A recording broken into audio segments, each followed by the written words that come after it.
Good afternoon. I did my analysis on Andy Puddicombe's speech titled "All It Takes is 10 Mindful Minutes." I'm going to start out by analyzing the intro, but then I'm going to move on to the purpose of the speech, the main points, the organization, and finally the delivery. Starting out, the speech really did do a good job of grabbing my attention. He asked a simple question in the beginning: when did you last take time to do absolutely nothing? I think it's a simple question, but I think it's very, very difficult to answer in today's society and today's culture. Something that's kind of hard to take a look at within yourself.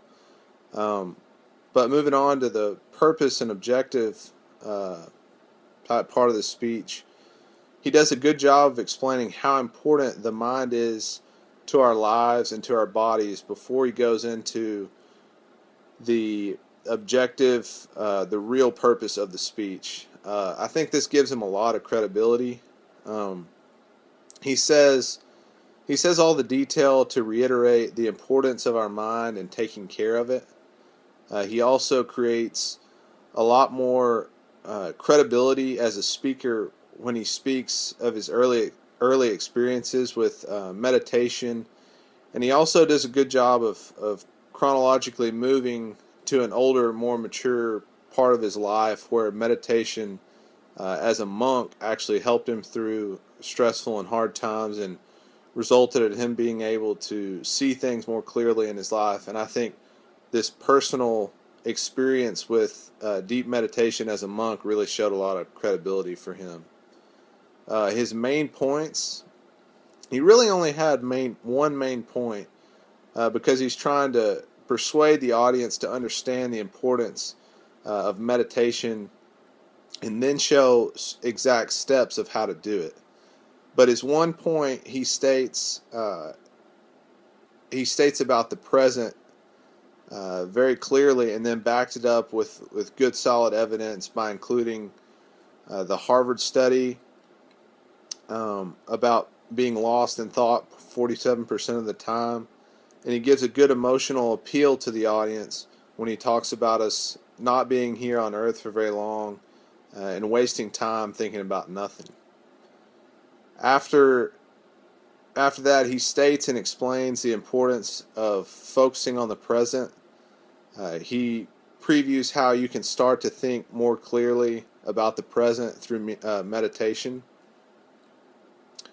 Then after that, he actually defines meditation as familiarizing ourselves with the present moment.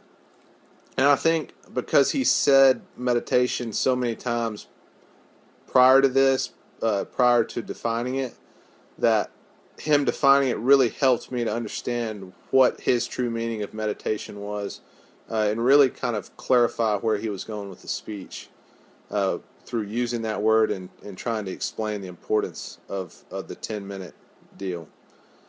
He speaks of how to get the best out of meditation and then does a good job of strategically adding in the visual aid, which in my opinion is the best visual aid I've really ever witnessed in a speech.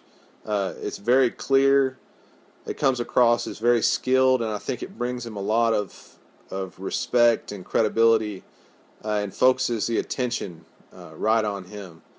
Even though the visual aid doesn't have anything to do with meditation, it's still really good, and it still gives him a lot. I like how he uses the juggling to illustrate how your mind can act and can feel in certain times of meditation and how confusing it can be and slow at times.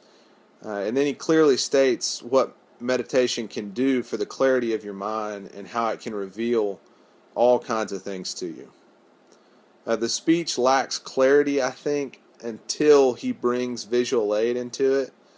I think he does such a good job of being smooth with his words and with his movements that I couldn't really tell where he was going. I couldn't go to any point in the video and just start playing it, you really have to listen to this speech through and listen very closely to see what he's doing with it. But once he started with the juggling and the steps of what your mind can do and steps to real meditation and its effects, I think he really starts to do an outstanding job when he starts to do that, and explains the steps to healthy living. Moving on to the organization, like I was saying, it was very clear to me after the visual aid started. He ordered his speech in order to relay the importance of meditation by putting logical and emotional appeals in the correct sequence order. The main points were well developed, I thought. The time per point was really fairly even and well distributed. He did a good job of using a couple credible sources, but he really used more of an emotional appeal than anything.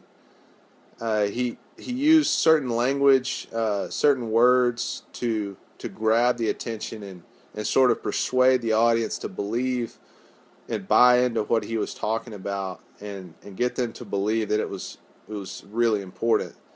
The speech I found to be very personal.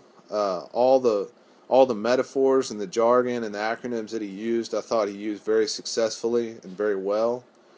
To say and convey what Andy did in his speech, I thought the time was used very efficiently, and I thought his points were very driven home. Points were very effective without using up too much time and being too wordy. Moving on to the last topic of delivery, I thought his eye contact and body language were managed very well. I thought he did a phenomenal job with the juggling and the visual aid and the hand motions throughout the speech, gestures, facial expressions. I think they all matched up well with what he was trying to convey. I don't think he did really anything that was terribly distracting or that resembled communication apprehension. Nothing that really seemed off or annoying. His hand movements and facial expressions, like I mentioned earlier, seemed to be very natural and very in accordance with his speech. Overall, I found the presentation to be really of great quality, great tone, great pitch, great volume. Variation was, all those were variated really well.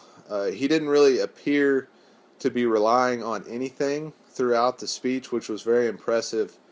I'm sure he had some notes up on the stage with the TED Talk stage, but all in all, he seemed very confident, and his stage presence was great.